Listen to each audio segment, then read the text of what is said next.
নমস্কার, সকলকে স্বাগত জানিয়ে আজকের ব্লগটা শুরু করছি। আজ 18ই আগস্ট রবিবার। আমি আর রাহুল এসেছি বারাসাতের সুভাষ ইনস্টিটিউটে, কলোনি মোড়ের কাছে। এখানে একটা ওয়ার্কশপের অনুষ্ঠান রাখা হয়েছে। ছবি আঁকাকে কেন্দ্র করে এই ওয়ার্কশপটা রাখা হয়েছে। ছোট থেকে বড় সবাই এখানে অংশ নিতে পারে। পার্টিসিপেন্টদের 200 করে অগ্রিম দিতে হয়েছে।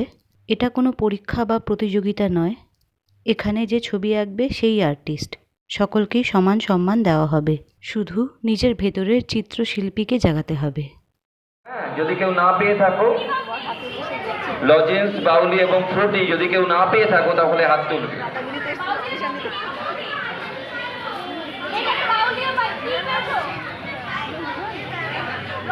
ওপরে সবাই পেয়েছো লজেন্স, বাউলি, ফ্রুটি? প্রত্যেকে পেয়েছো? আমরা এখানে এসে পৌঁছেছি বিকেল 5টা নাগাদ। এখন 6টা বাজে।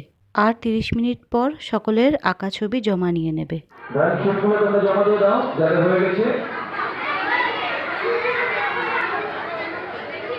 রাহুলেরও মনে হয় আঁকা জমা দেওয়া হয়ে গেছে। কি আঁকলো দেখতে পেলাম না। এদিকে বাইরে অভিভাবকদের জন্য গরম চা আর বিস্কুটের ব্যবস্থা করা হয়েছে। আমিও যথারীতি কাগজের কাপে 1 কাপ চা নিয়ে পাশে দাঁড়িয়ে গরম চায়ে চুমুক দিলাম। আকাশ বেশ মেঘলা, দুপুর থেকেই মুষলধারে বৃষ্টি হলো। এখন বৃষ্টি নেই, তবে বর্ষণ হতে পারে যখন তখন। বর্ষা আর গরম চা এ এক দারুণ কম্বিনেশন। ভিতরে একজন স্যার বাচ্চাদের ছড়া শোনাচ্ছেন।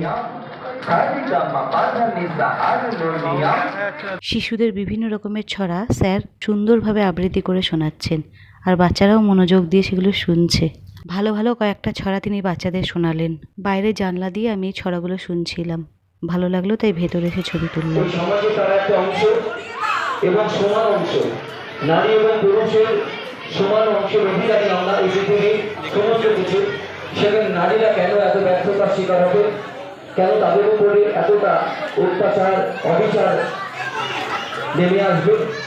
আমরা এটা চাই না। কারণ একটু নারী একটু সমাজ গড়ার ক্ষেত্রে এবং সংসারকে ধরে রাখার ক্ষেত্রে আমরা 1 মিনিটের জন্য নিরাপত্তা পালন করবো সবাই মিলে ভাবে। তারপরে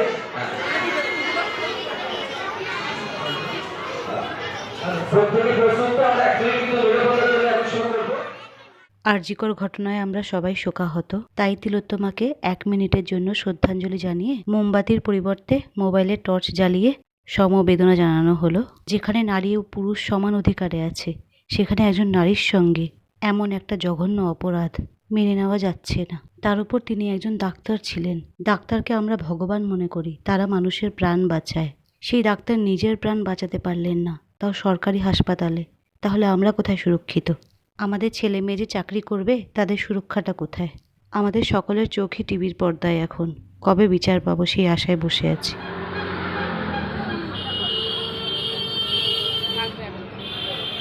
এখন প্রায় 7:30। ওখান থেকে বেরোনোর পর এই রাখির দোকানটা চোখে পড়লো। পরপর শাড়ি দিয়ে রাখির দোকান। আগামীকাল রাখি, তাই জন্য কটা রাখি নেব বলে এখানে দাঁড়ালাম। প্রতিটা রাখি খুব সুন্দর, আর এই রাখিগুলো 10 টাকা করে। আমি এই রাখিটা নিলাম। রাস্তা পার করেই কলোনি মোড়ে এই দোকানটা চোখে পড়ল। এই দোকানে বিভিন্ন নাম লেখা রাখি। রাহুলের এই রাখি খুব পছন্দ হয়েছে, বলল মা আমার জন্য একটা এই রাখি নিয়ে চলো, ঠাম্মি আমাকে বেঁধে দেবে। এই রাখিগুলো 1 পিস 30 টাকা করে বলছে। ছেলের মনের মতো একটা রাখি নিয়ে নিলাম।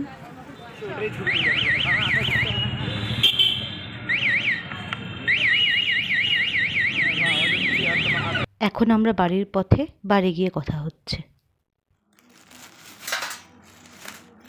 বাড়ি এসেই আমি প্রথমে আপনাদের রাখি দেখাতে বসলাম। বাজারে কত রকমের রাখি বেরিয়েছে, কি ভালো লাগছিল দেখতে। এই যে এই রাখিটা রাহুল কিনেছে নিজের জন্য। রাহুল নাম লেখা, বলল ঠাম্মি বেঁধে দেবে ওর হাতে।